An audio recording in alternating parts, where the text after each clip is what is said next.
Jag ser inte där för solen. Så.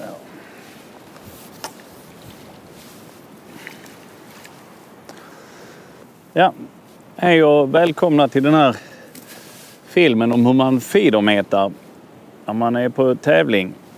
Så jag kommer att visa vilka prylar jag kör med. Släpper i den här lilla braxen först. Nu ikväll ska jag visa lite feederfiske. Jag ska visa er så mycket som jag kan och så mycket som jag har lyckats begripa. För det är inget fiske jag brukar pyssla med särskilt ofta. Men jag ser ju folk på tävlingar som använder det och har stor framgång med det. Jag har ju alltid föredragit att använda flöte istället. Och det har säkert kostat mig ett antal placeringar emellanåt eftersom jag har varit så jäkla envis med det. Men feederfiske kan vara enkelt, det kan vara komplicerat och det kan vara otroligt effektivt. Men jag visar som sagt bara de enklaste grunderna idag, så får ni själv ta er vidare sen. Och om vi börjar med själva feedern i sig. En feeder är ju som en liten bur som både fungerar som mäskbehållare och sänke.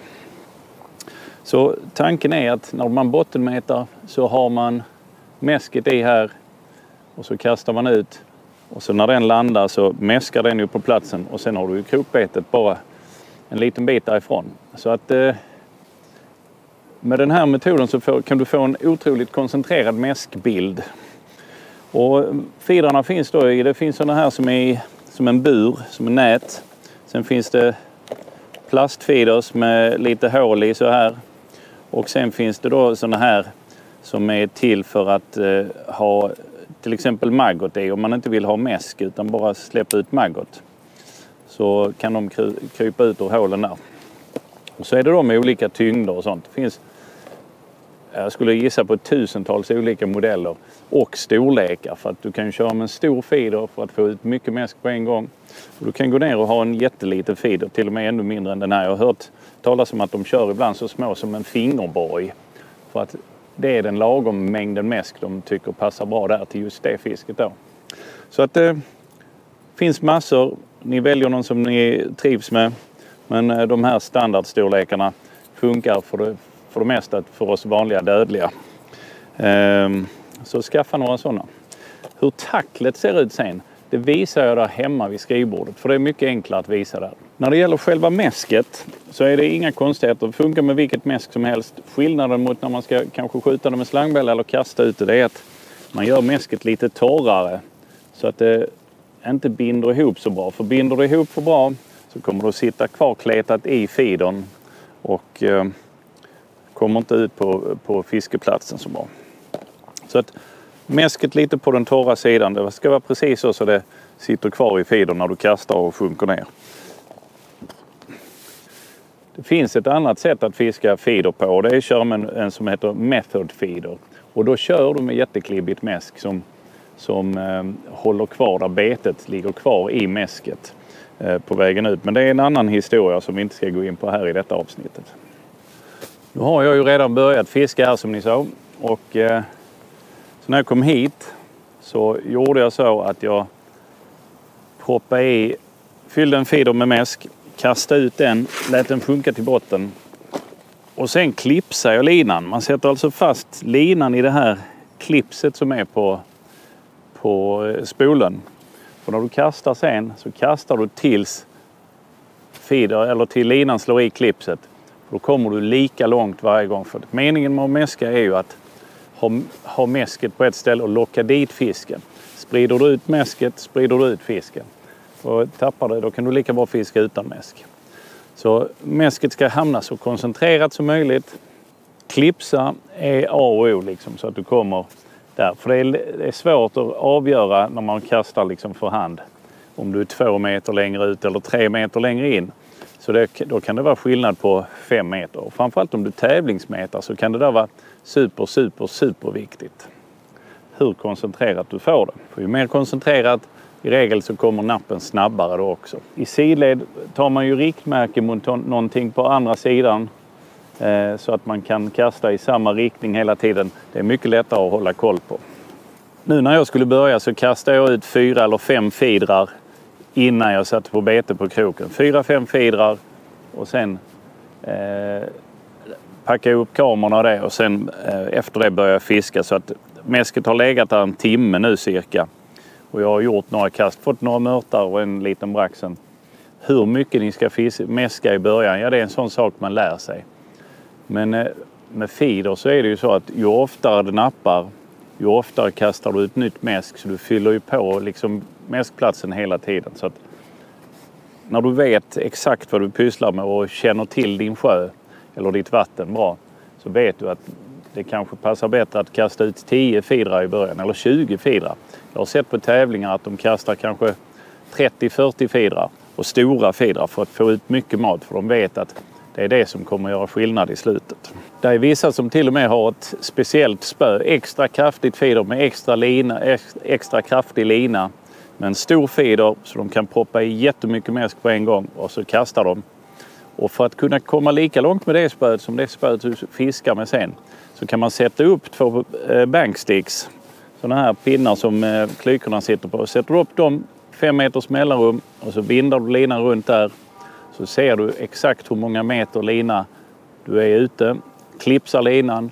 Sen gör du likadant med dina andra spön om du ska ha flera spön. På så sätt har du alla spöna på samma avstånd. Och även om du inte ska fiska med flera spön, så kan det vara bra att göra det, för att om du skulle kasta av feedern eller få bottennapp, linan går av eller knyta om eller något sånt, så kan du lätt ta dig ut och klipsa om linan så att du kommer på samma avstånd igen. För du vill ju inte börja på en ny mäskplats som är 10 meter ifrån där du börjar fiska kanske. Ja, sen är ju arbetsordningen så här. Du agnar först, brukar vara bäst, för att det är större risk att, och framförallt om du har maggot och sånt i feedern eller i mäsket. Så agna först. Sen fyller du feedern.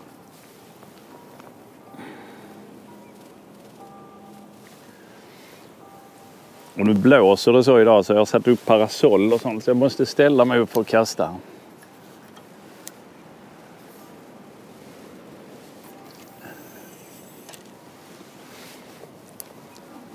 Jag vet inte om det syntes i bilden när feedern slog i klipset.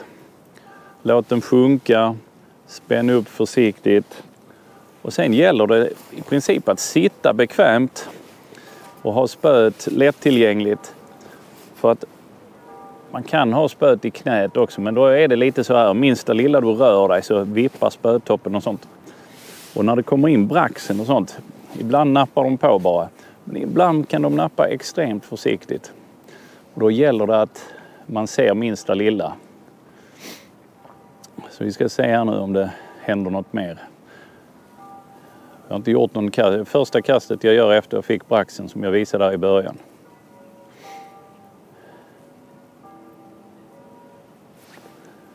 Det var napp i alla fall. Det ser ut som ett mörtnapp. Mörtnappen är ofta lite snabbare så. Nu har jag ju fisk som är där och plockar och sånt. Men om ni fiskar och det inte nappar, de som är duktiga på det här, de fiskar mot klockan. Så de sätter liksom, bestämmer sig för en tid. Och det kan man ju lära sig vilket vatten som, hur lång tid det passar i vilket vatten. Men det kan vara 3 minuter eller 5 minuter. Har de inte nappat på 3 eller 5 minuter, vad de nu bestämmer sig för, så kastar de om. Går det 3 minuter till, kastar de om. Så att man får en regelbundenhet i det här med att få ut mäsk. Så man inte sitter och somnar till där och nappar det inte på en timme, så har man inte fått ut något nytt mäsk där på en timme. Kom det en liten mört här. Med betoning på liten. Och jag märker här nu att mitt mäsk är lite i klistrigaste laget. Så att det sitter kvar i feedern. Fast jag har vevat in fisk liksom. Men inte alltihopa, men lite grann.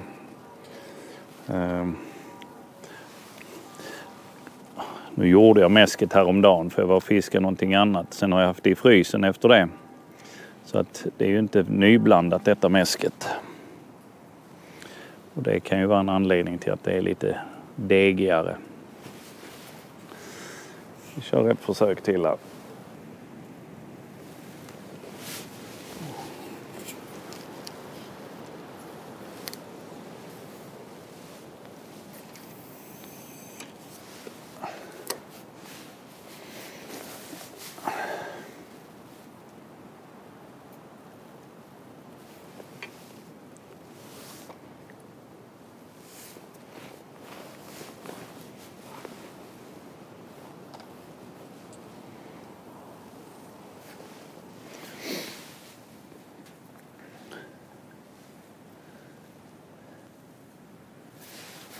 fisk och drar i det.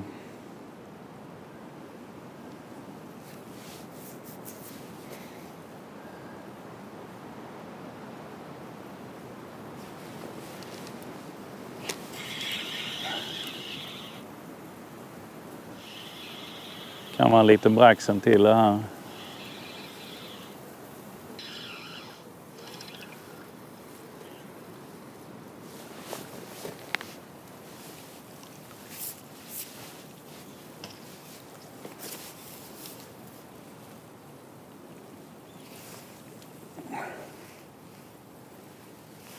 Ja.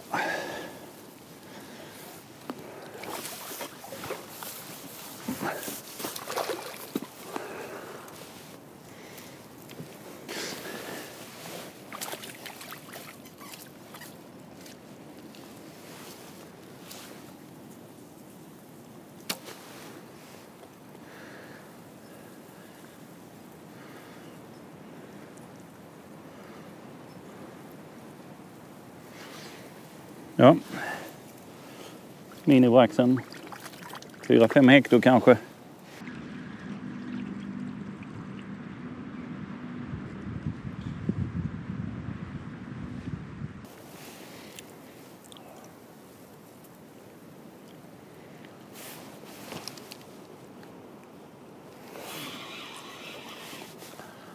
Det var lite bättre här. Till sist.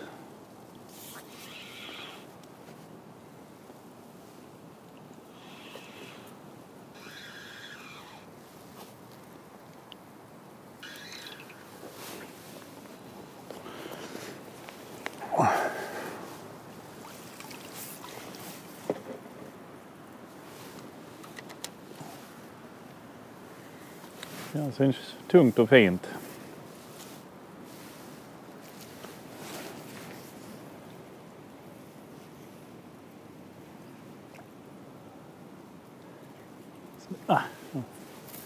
Frågan är om inte den var felkrokad, för den kändes konstig. Och i och med den släppte så.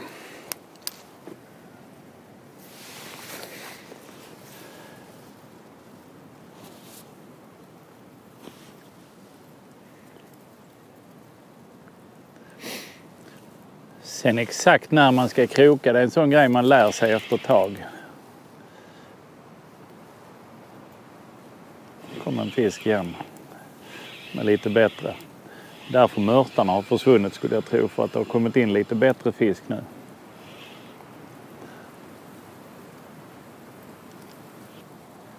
Det här känns också konstigt. Ål. Ja, en ål.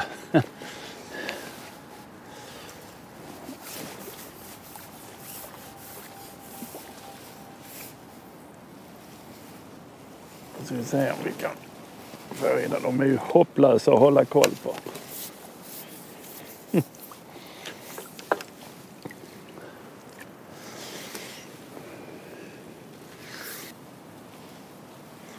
Miniål.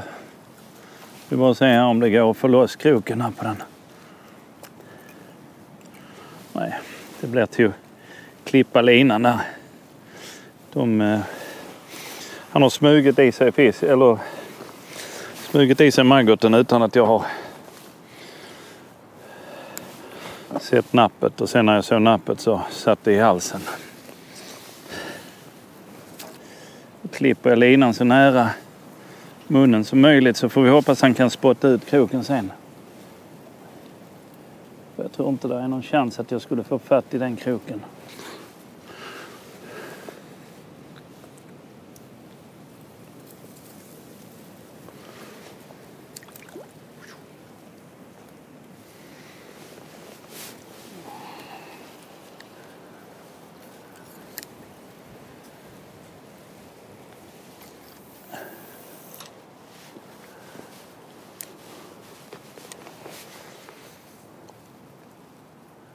Högre på vägen ner. Står fisk alltså uppe i vattnet med andra ord.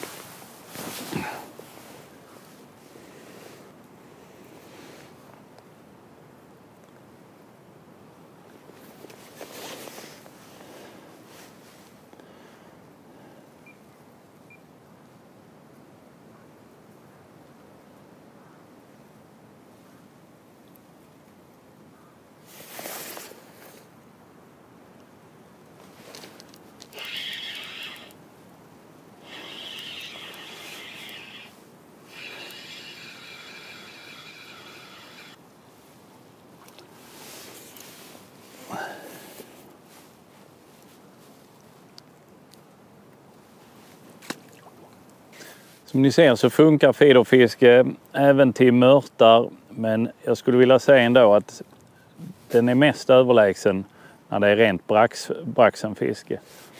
Men en sån här dag när det blåser mycket ska man fiska 27, kanske 35, 40 meter ut eller till och med ännu längre ibland på tävlingar för att komma längre ut än vad andra gör. För att ni vet att jag har sagt det, när det är tävling så blir fisken rädd vid den närmsta kanten och drar sig lite längre ut. För att nå de fiskarna och kunna fiska med precision och så är det väldigt få i Sverige som klarar av att fiska med precision med flöte där ute. Och hade det varit rent braxenfiske så hade även jag haft problem att konkurrera med de bästa feederfiskarna. Så feederfiske kan vara en metod att ta till när man inte är tillräckligt skarp på flötmete eller när det är rent braxenfiske som där jag skulle vilja säga att då är det överlägset om man gör det på rätt sätt. Sen finns det ju hundratals olika knep att ta till. Så de som är duktiga och fiskar feeder ofta eller som till och med bara fiskar feeder, de har ju alla de här knepen att ta till. De läser av, jaha, idag nappar det på det viset. Då ska jag ha mindre mäsk ut ur feedern. Alltså kör jag med en plastfeeder. Jag kanske till och med tejpar ihop de hålen som är där för att slippa att mäsket trillar ut i mellanvattnet. Och det kan vara ett sånt knep när man vill ha braxen och inte vill locka in småfisk. Det är att man tejpar igen alla hål som finns på feedern för att inte spilla mäsk i mellanvattnet som då kan dra in småfisken. Utan mäsket ska lossna först när det ligger på botten. Så det varieras med storlek på feeder, det varieras med typ av feeder. Och ibland kan det till och med vara bra att byta till ett rent bombsänke. Så att man kanske gör 5 kast med ett bombsänke och får fisk. Sen byter du om till en feeder, fiskar 1 eller 2 kast med feedern. Och sen bombsänket igen. Som då går lite snabbare eftersom du inte behöver ladda det med mäsk och så. Andra grejer man kan variera det i hur lång tafsen ska vara. Alltså från feedern och ner till kroken. Ibland är det bra med en kort och ibland är det bättre att ha en jättelång. Alltså kanske upp på 2 meter och sånt. Det har jag hört talas om. Om det är så att man fiskar mindre fisk som alltså typ mört och sånt som gärna vill ha det när det sjunker sakta. Men det kan säkert vara bättre ibland även till skygga braxar och sånt. Så det är hur mycket som helst att lära sig om feederfiske. Och jag har som sagt bara skrapat på grunderna och vill inte påstå att jag är någon expert på något sätt. Jag ska se om jag kan komma ut med någon som är mer rutinerad feederfiskare och göra en feederfilm till. Sen vi kan få ut några ytterligare knep från den personen. Jag har några kompisar som håller på mer renodlat med feederfiske eller som har fiskat det mycket mer än vad jag har. Som man kan kolla lite med.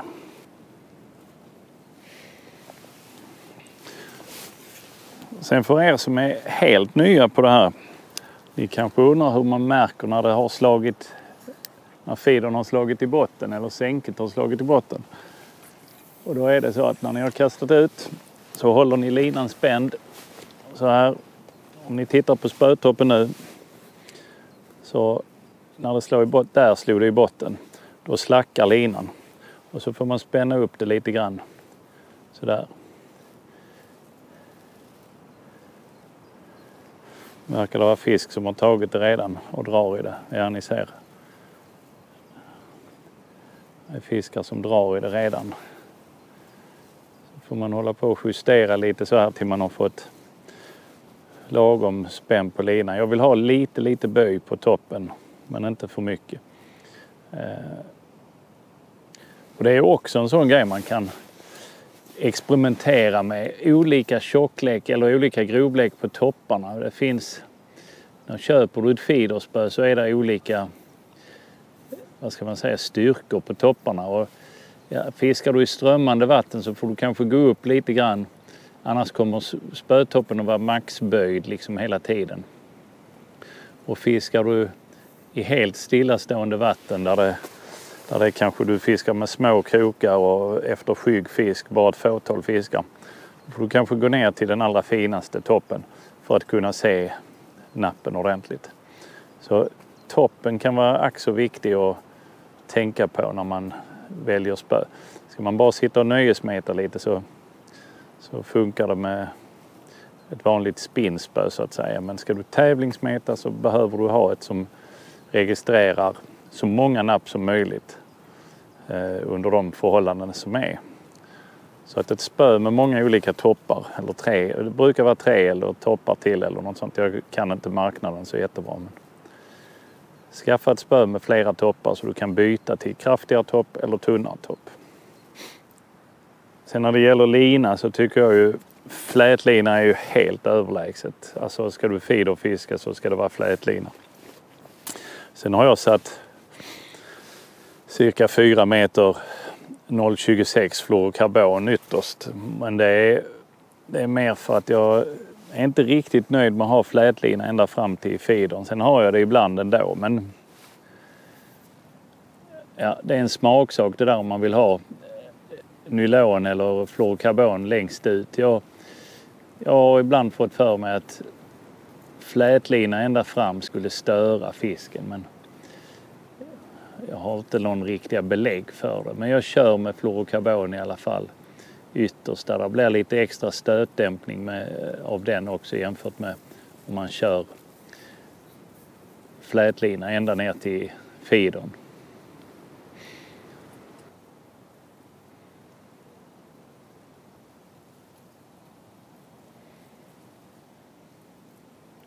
De snabba rycken där, det tolkar jag som att det är mörtar som är där och rycker i maggoten. Att de inte har tagit betet riktigt utan att de är där just och rycker. De brukar vara helt hopplösa och kroka på. Sen är det ju en indikation på att det är fisk inne.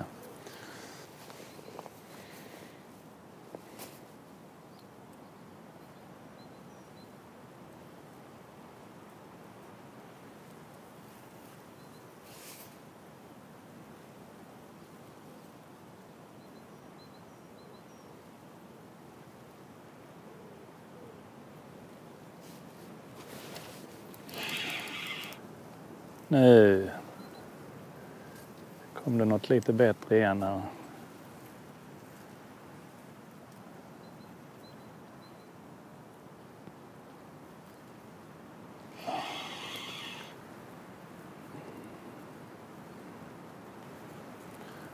Känns konstigt igen. Frågar mig om det är felkrokat eller om det bara är jag som inte är van efter vinterns uppehåll här. Det rör sig konstigt. Jag undrar om den är rätt krokad.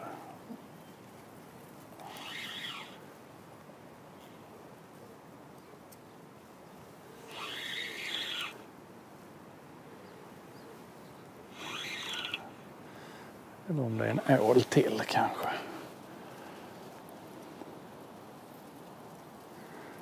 Så står upp så jag ser den.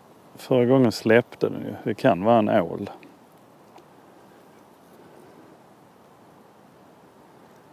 Jag undrar om det inte är en ål för det är precis sådana knyckar.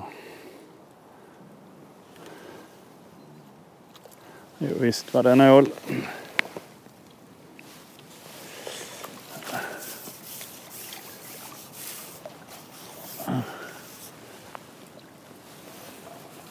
Jag är glad jag tog den stora hoven idag.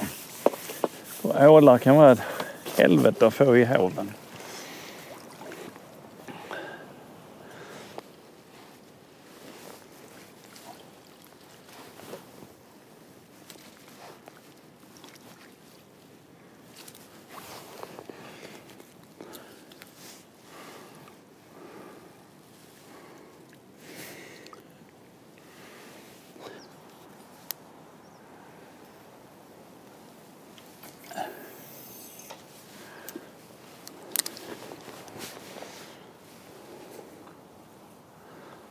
Så brukar jag hålla det där till det slår i botten. Där slår det i botten och sen lägger man ner det så får man den första spänningen där i linan.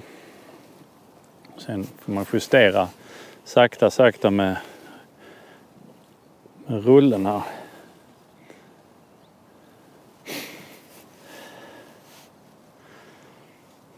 Som ni ser så funkar det tacklet jag har jättebra. Jag har inte haft ett trassel på hela kvällen här. Så busenkelt att tillverka. Så jag ska visa det där hemma sen. Och fungerar hur bra som helst.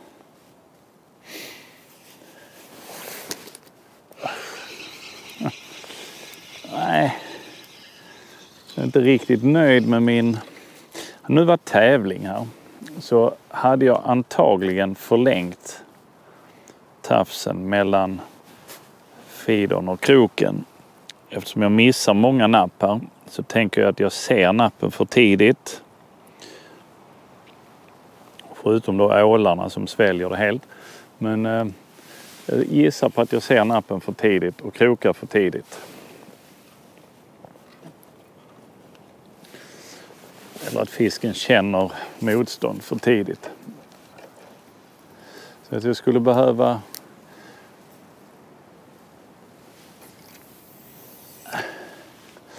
ha dem till att få gå med linan lite längre innan jag hade sett nappen. Men det är ingenting jag kommer att justera nu för det är bara en halvtimme kvar att fiska här för mig. Så nu är det dags att packa ihop. Men det är ju en sån grej jag definitivt hade gjort om det var en tävling.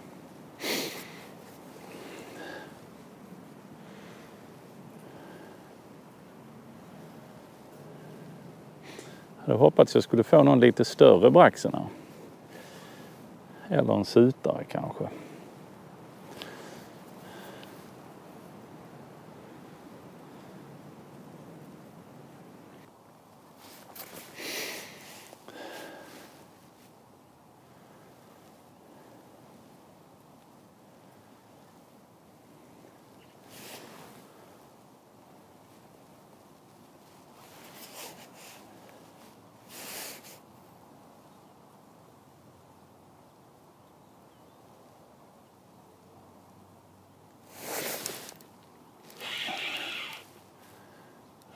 Så.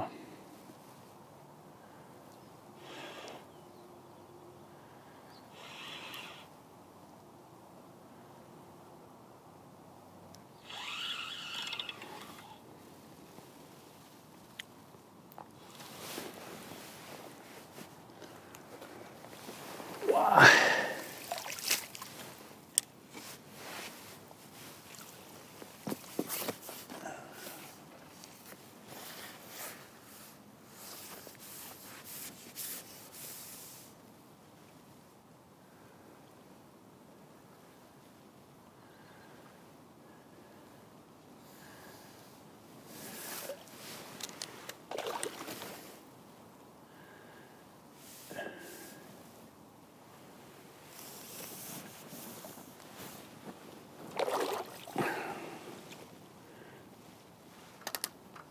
Det var ju ingen jättebraxen, men det var dagens största i alla fall.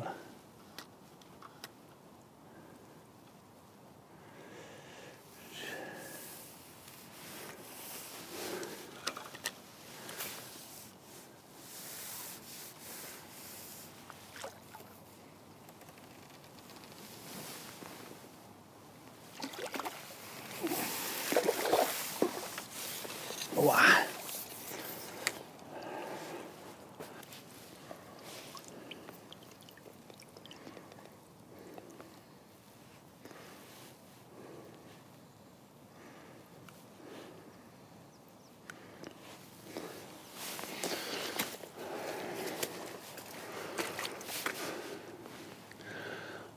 Ja, kilosbraxen och det är sådana vi skulle ha ett gäng. Ja, detta var de allra mest grundläggande grejerna inom feederfiske. Som jag sa i början, jag är inte någon stjärna på det. har pysslat lite grann med det. Tycker det är ganska kul emellanåt, men när det är tävling och sånt, jag föredrar ju nästan alltid flötmete.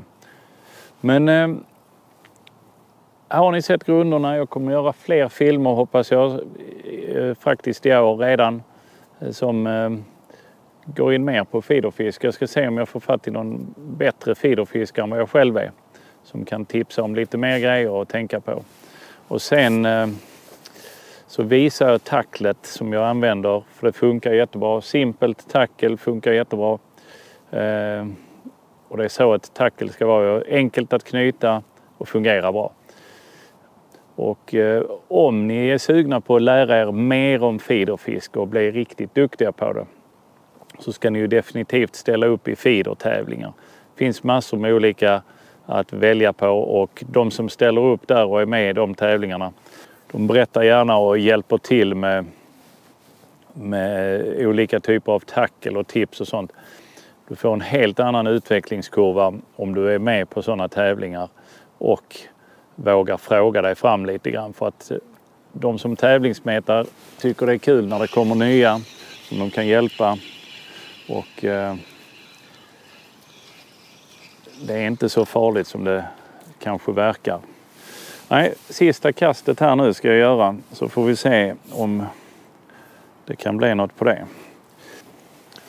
Ni kan titta vidare på hur jag knyter tacklet som sagt, och sen kommer det väl även tips på andra filmer som jag har gjort som ni kan titta på medan ni väntar på nästa film.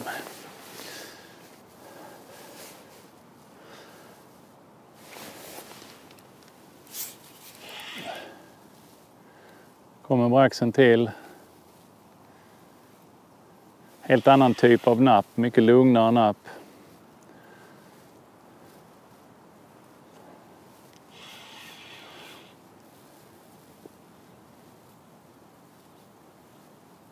Känns riktigt bra denna.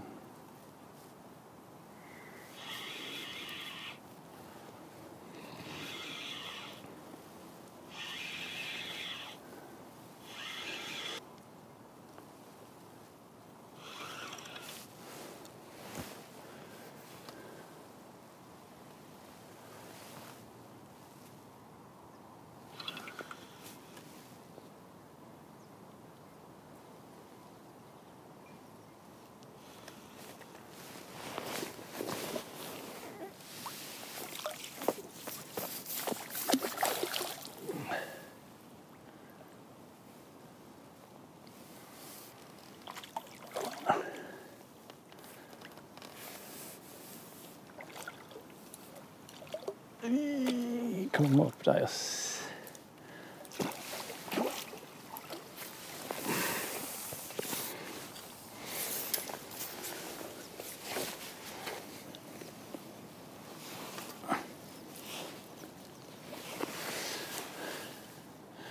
Två kilosbraxen.